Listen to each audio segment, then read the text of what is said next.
what were the three ways of generating Self-induction, alternating? mutual induction, and Okay, those were two types of EMI, that is self and mutual.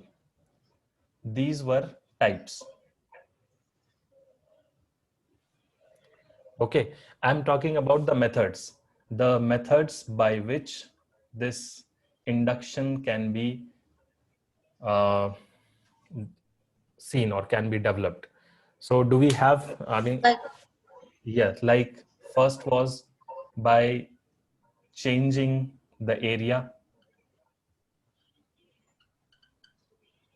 saying the flux, Yeah, ultimately we have to change flux, right? We flux, have to yeah. change So the flux, changing but magnetic how were field. we doing that? So one was changing area, another was by moving the coil and or magnet, so that there is some relative motion between coil and magnet. So this was our second step or the second method, right? Changing area, I guess you remember. Then moving coil and magnet, and the third one was the important one, that is by changing the orientation of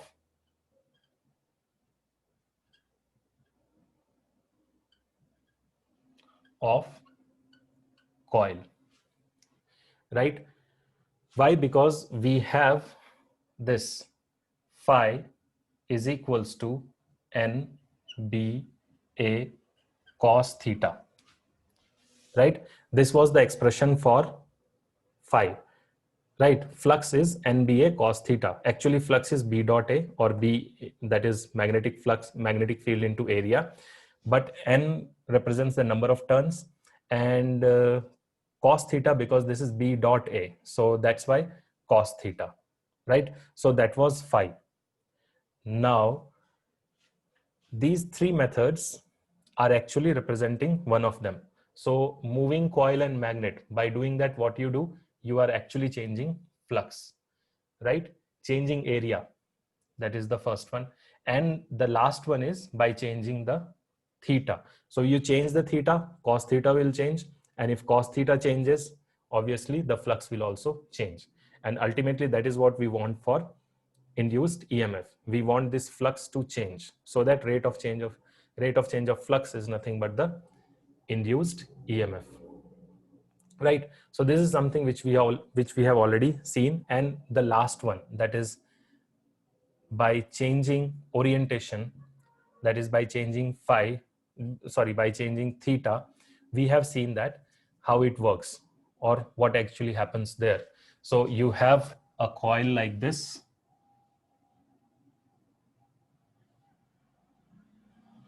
right? Suppose this is the coil.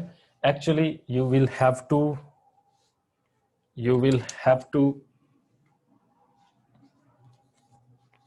imagine it in 3D, right?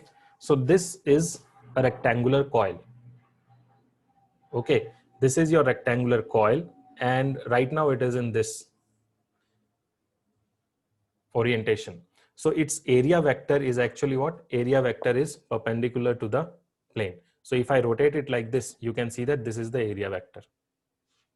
Is it clear? So this is the plane. This is your plane or your coil, right? This is the area vector. So area vector is always perpendicular to the coil. As you can see, this is always perpendicular to the coil, right? So this is your coil, this is the area vector. The direction of area is always this area vector or the normal vector, which is perpendicular to the plane. Any doubt here?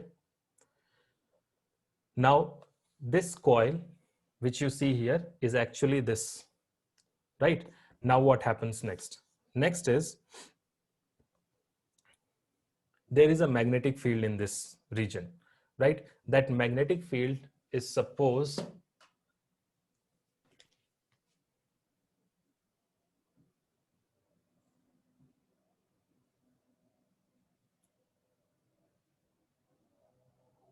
right? Suppose this is the magnetic field. So this is your magnetic field. So these magnetic fields field lines are actually going like this, right? And this is the coil, which is kept like this. Now, this is magnetic field, and this is the coil. So if it is like this, then the angle between the area vector and the magnetic lines of forces are what? It is either 180 degree or it will be either 90, 180 Zero. degree or 0 degree, right? So if this was the area vector like this, right, and magnetic field lines are going like this, then both are in the same direction. So we'll say that the theta is 0 degree. And if it rotates like this, now you can say, what is the angle between these two? It is 90 degree, right? 90. Now it is 90 degree. So this coil is actually rotating like this, right? And the magnetic field is fixed. We are rotating the coil. So when you're rotating the coil, in this case, 0 degree, 90 degree, then again, it will be 180 degree. And again, if it comes like this, it will be 270 degree, right? So 270 degree, 180 degree, 90 degree, 0 degree. This coil rotates like this. And due to the rotation of this coil, what is happening here is that the theta, that is angle between the magnetic field and the area vector, that actually changes. Okay, and due to this change in the area vector, suppose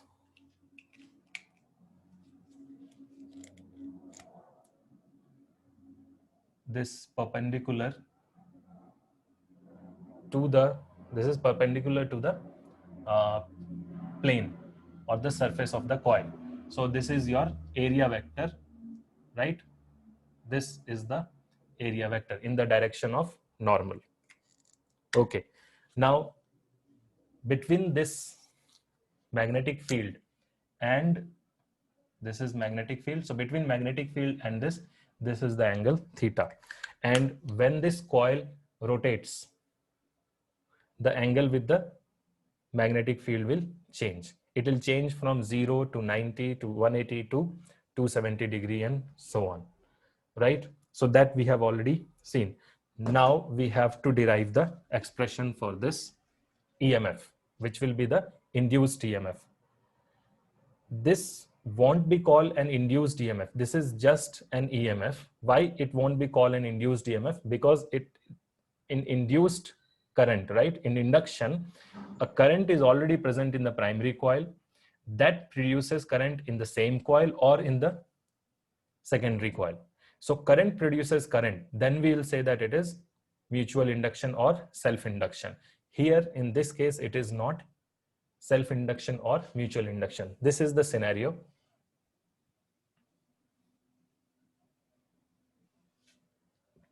Now for this scenario, we already know that phi will change with theta. Other things we are not changing. We are not changing field. We are not changing area. So the only thing which is changing here is theta. That is, we are concentrated only on the orientation of coil.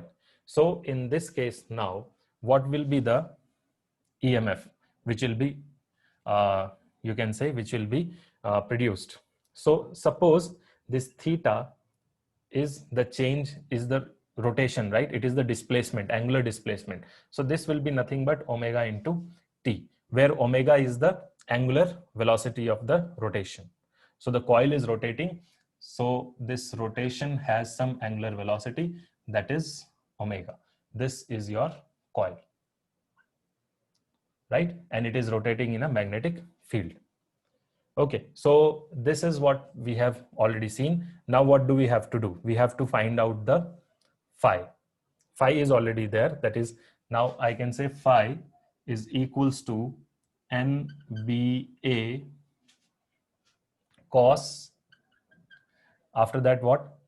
Instead of theta, I'll write omega t. That is nothing but theta. So with time it will change. Is it clear? Now we have to find what? We have to find EMF, and we know that EMF is d phi by dt, right? Or actually minus d phi by dt. So minus d phi by dt will be what? Or simply d phi by dt will be what? This n b a is as it is. You don't need to change this because these are constants. Only cos is the function of time. Here you can see that cos is function of theta, but theta is function of omega t. So that's why we can say that cos is function of time. So this can be differentiated with respect to time. And when we do that, it will be minus omega sine omega t. I hope you know this differentiation, right? So this is equal to minus nba omega sine omega t. This is your d phi by dt. Clear? Now what do we have to find? We have to find the EMF. So what is induced EMF? Induced EMF, or the EMF which is produced, not induced. I'm using the word induced again and again, but this is the EMF which will be produced. So this EMF which will be produced, that will be equals to minus d phi divided by dt, that is nothing but minus d phi. So that means this minus will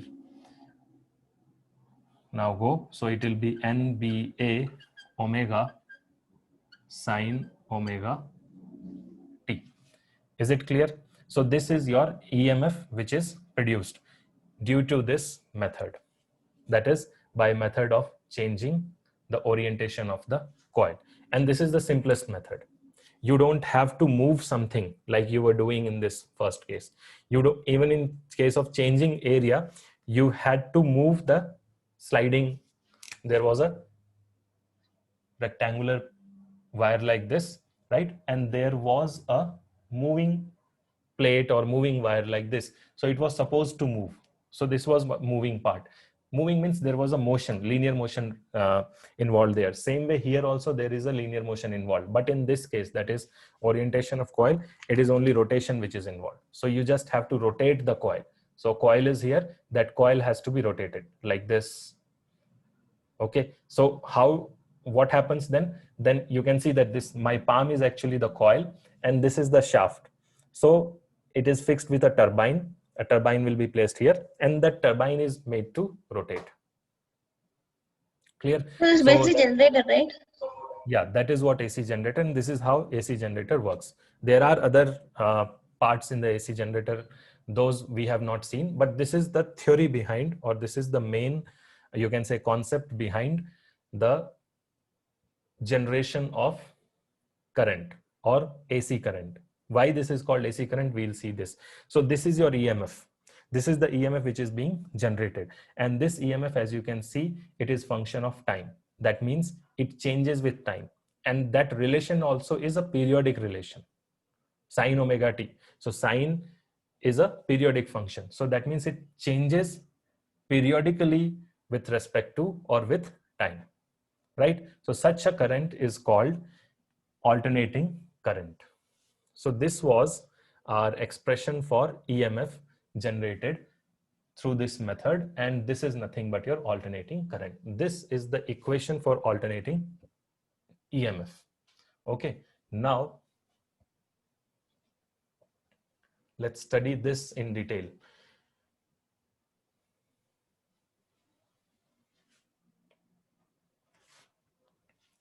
Okay, so we have this NBA omega sine omega t. We'll say that we got this E is equals to NBA omega sine omega t. Right? Now in this part which you are seeing here, that is NBA omega, this is constant. Right? This is something, if only difference which can come here is about omega. Omega is angular velocity. So if we are keeping the angular velocity fixed, that means if there is no angular acceleration, then this value is a constant, and this value is called, or we'll use the term E naught for this. E naught is actually, now you can see what will be E naught. So this expression now becomes E is equals to E naught sine omega t. Clear? So that means this is a sine function. Now you see here, what will be the maximum value of this expression? What will be the maximum value of E? It depends on sine omega t. So if sine omega t, if you find the maximum value of sine omega t, you substitute it there and you will get the maximum value of E, that is EMF. And 90, right? Yes. So sine's maximum value is 1. So that means 1. So E yes. naught. So Is equal to E maximum naught. value, correct. So in that case, so this means what? This is the maximum value. E naught is the maximum value, right? And we use the term called peak EMF for this. So E naught is nothing but peak EMF. That is the maximum EMF which you can get. And what is that maximum EMF? That maximum EMF numerically is equal to NBA omega. So you can see here, more the number of turns, more will be the maximum EMF which you will get. More the magnetic field, that means stronger the magnetic field, more will be the EMF, the maximum, the peak value of the EMF. More the area, that is area of the coil, the rectangular coil which we have seen. If that area is more, then EMF will be maximum. The peak EMF which you will get, that will be increasing if area is increasing. And if the rotation speed of the coil is more, even then you will have more, or the peak of the EMF will rise with rise in angular velocity. So the maximum value of EMF depends on these 4 factors. Any doubt on that? This is the maximum EMF. Let's move to the next part. That is, if we have to draw a graph of this EMF with time, how will it look like? Okay, so suppose this is the axis of EMF, right? And yes. No, Any just saying doubt? it's sinusoidal graph, right? Yeah, it will be a sine graph because this is the function, right? So it will just be a sine graph.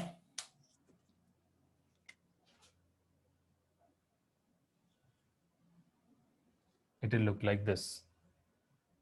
Okay, what do we have here? This value is nothing but E naught.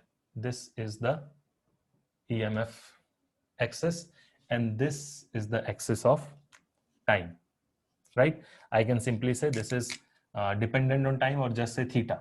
So this is theta, and theta is equals to theta, which is equals to omega t. So that is the time axis on which we are placing theta. Okay, now this is the maximum value. So So I corresponding have to a this, doubt. yes, So E naught is maximum, right? yeah, maximum EMF value is E naught. Is E naught, and E naught is NBA omega. Correct. Okay. Okay, this is the value of E naught. If you have to determine this, then these things will be required. Okay, so now if you consider this graph, this EMF will be maximum at theta is equals to pi by 2. And it will have negative maximum. That means it is in the opposite direction when theta is 3 pi by 2. Same way this point, right? This is 0 and this is pi. This is, we are talking about theta, right? So at theta equals to 0, this is theta is here, theta is pi by 2. Here it is pi. So at 0 pi, and obviously this will be 2 pi. So if you see this graph carefully, this value which you see here is changing with time, and it is a sine graph. This graph is almost a sine graph, or not almost, it is actually a sine graph. Any doubt? Now, what do we see here is that the coil, that means now if I have to show it to you, suppose this is the magnetic field. So at theta equals to 0, EMF is 0. That means this is magnetic field, and suppose this was the orientation of the coil. So you can see that both are at 0 degree. That means theta is 0 degree. Same direction. Same direction. So because they are in same direction, at that time theta is 0 degree, and you can see here that the magnetic field and these are in the same direction, and EMF is 0. And as you come here, right, now what is happening? It is changing its direction. So now it has become like this. Okay, so the area vector is like this, but this is your magnetic field. So this is magnetic field, this is area vector, both are 90 degree. In this case, you will get the maximum EMF. Then again, it keeps on rotating, and now this is the magnetic field and this is the area vector. So both are at 180 degree, and here you again get zero magnetic, so sorry, 0 EMF. Then again it comes like this, because it is rotating like this, right? So we are breaking it into parts. So it was like this, now it has come like this here. So now area vector is this, and this is the magnetic field. The angle between the magnetic field and the area vector is now 270 degree, and you can see that the current has gone into negative direction. So even this we can prove that it will be in the opposite direction by the laws which we have already seen, right? That the EMF which will be generated due to a moving coil in a magnetic field, we already know how to find the direction of that. So by using that direction formula, we can actually see that this current actually does not, this negative means that here the negative value means direction is changed or changing, right? So if positive means clockwise, or if positive means in a conductor, our conductor was like this, right? So if positive means this direction, then negative means the current will be now in opposite direction, right? So that's what we mean by this positive and negative direction. Is it clear? So now what we can say is that because it is a sine function, so it will have a cycle, right? So this is the complete cycle. So the time taken in complete cycle is nothing but t. So this is the total time taken in making or in completing one cycle of alternating EMF. And what we see there is in time t, it completes one cycle. So that means in time t by 2, that is pi here, it will complete half cycle. So this, all these corresponding times we can find out. So this is actually t by 4, this t by 2, this is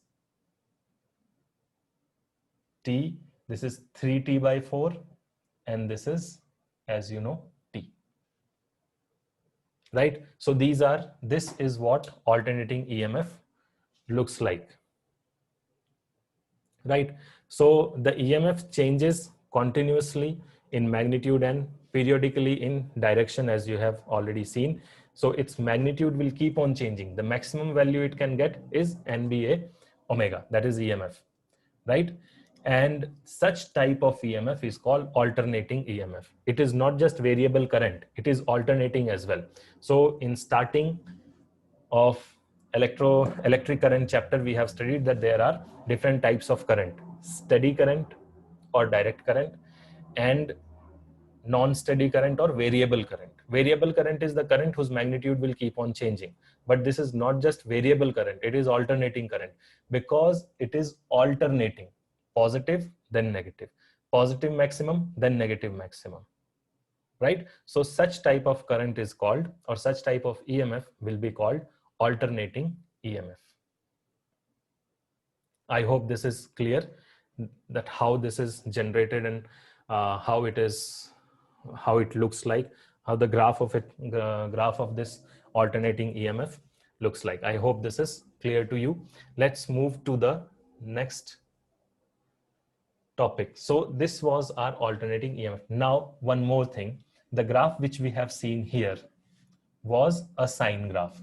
Now it depends on the initial position or initial orientation of these two things, that is the magnetic field and area vector.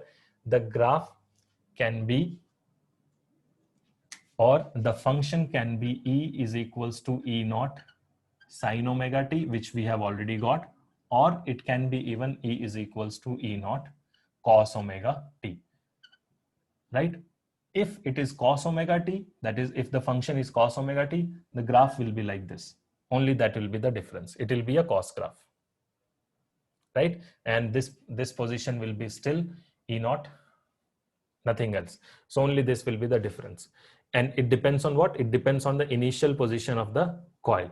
If it is taken as 0 degree, that is normal to the coil, is at 90 degree with the magnetic field, then the theta will be nothing but pi by 2. So instead of taking the rotation, the orientation like this, if we take this as the initial orientation, then the equation will change.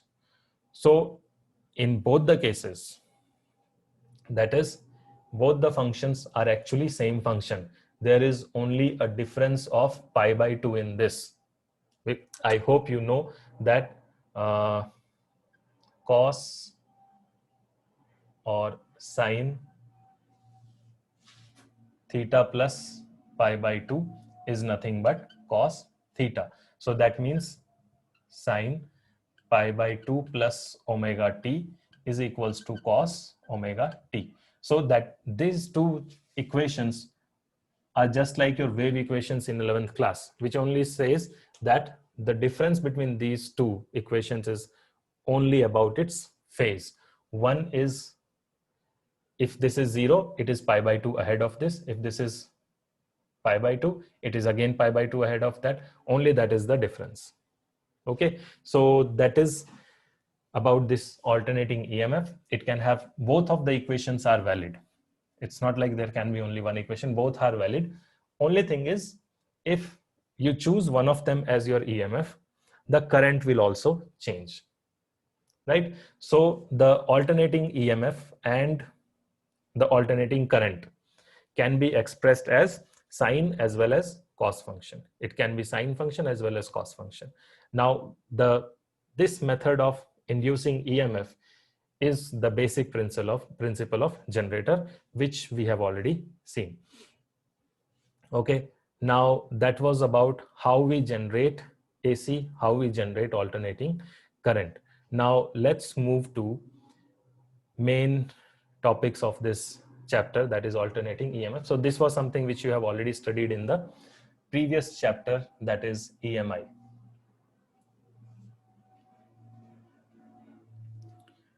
Now let's see few details or few things about alternating current. So we have already seen the graph of alternating current and the, 1 minute. We have already seen the graph of EMF, right? Okay, now let's see what will be the alternating current. So alternating EMF is that EMF which continuously changes in magnitude and periodically reverses its direction. That we have already seen. Same thing will be there with, or will be the definition of alternating current. Alternating current is that current which continuously changes its magnitude and periodically reverses its direction. So both are same. Now,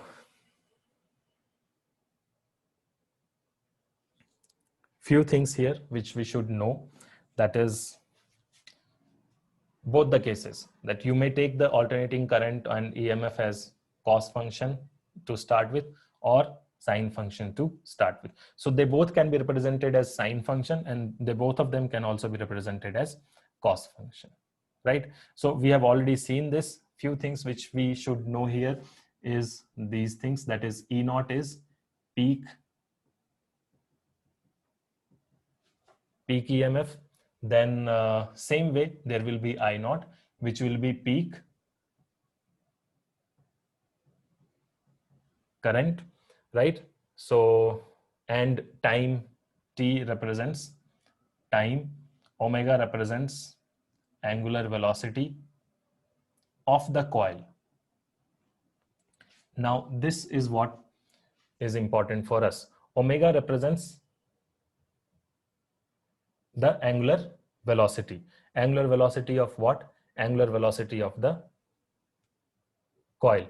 So the coil which we have seen earlier, this coil was rotating along this axis at some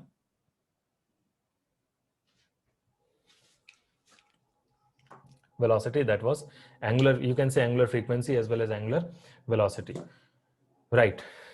So this, when we draw the graph,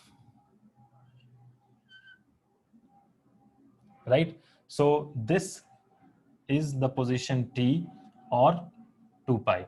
This is position t by 2 or pi, and this is anyways 0. Now here you can see that this omega and omega is also related to this graph. That is your final outcome. That is, it may be EMF or it may be even current. In both the cases, this 2 pi, right? That is in radians. If I ask the theta is nothing but omega t. So here theta depends on omega, right? And time. Theta changes with time. If omega is fixed, then theta will depend on only time. So this omega, or the angular frequency which we see here, or the angular velocity, or the angular velocity of this rotation which we have already seen, this is something which is also connected not just with the coil but here with the EMF as well. Because what was the EMF's equation? EMF's equation was E is equals to E naught sine omega t. So this omega t is the angular frequency of this rotation as well as the angular frequency of this EMF, because EMF is also varying with time. So if it is varying and repeating, it's not just varying, it is also repeating. So if there is a repeated motion, that is periodic motion, so there will be a frequency for that, and this is the angular frequency for that. Remember, this is angular frequency, not just frequency. And it is same as that of the coil. So you rotate the coil faster, angular frequency of the EMF will also increase, right? So suppose you have two EMFs graph. One graph is like this, and another graph is like this. So it should be clear that the green one has a higher angular frequency. It has higher frequency. So it will also have higher angular frequency. That means in case of green EMF, the coil which was used, that is actually rotating with a higher angular frequency, or rotational speed of that particular coil is higher as compared to the coil which generated the yellow one, right? So that is the difference, or that is the significance of that angular frequency. That angular frequency is not just related to the coil's rotation, it also impacts the current which you get, the output which you get. So your output also has a frequency, because this is also a repeated change, and that frequency is same as the frequency or the angular frequency of the rotation.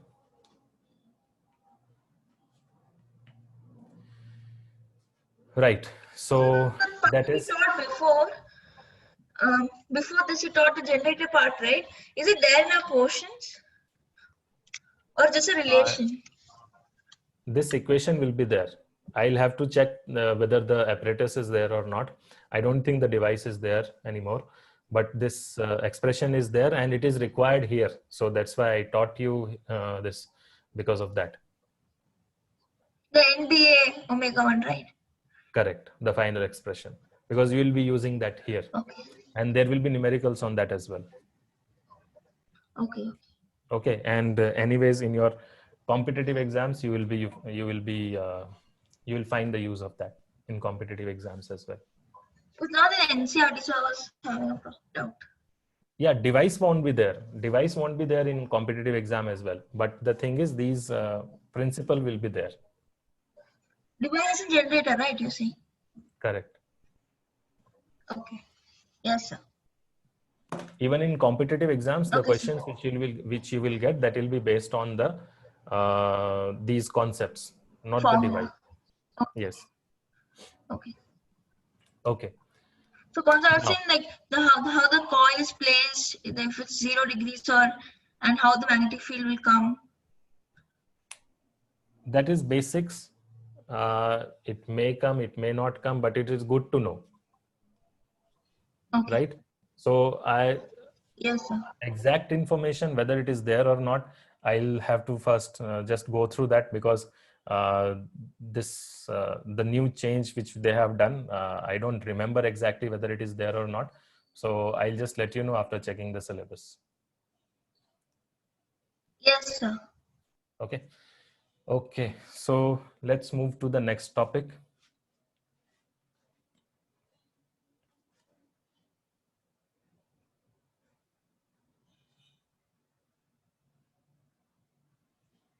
I guess this will end in few minutes.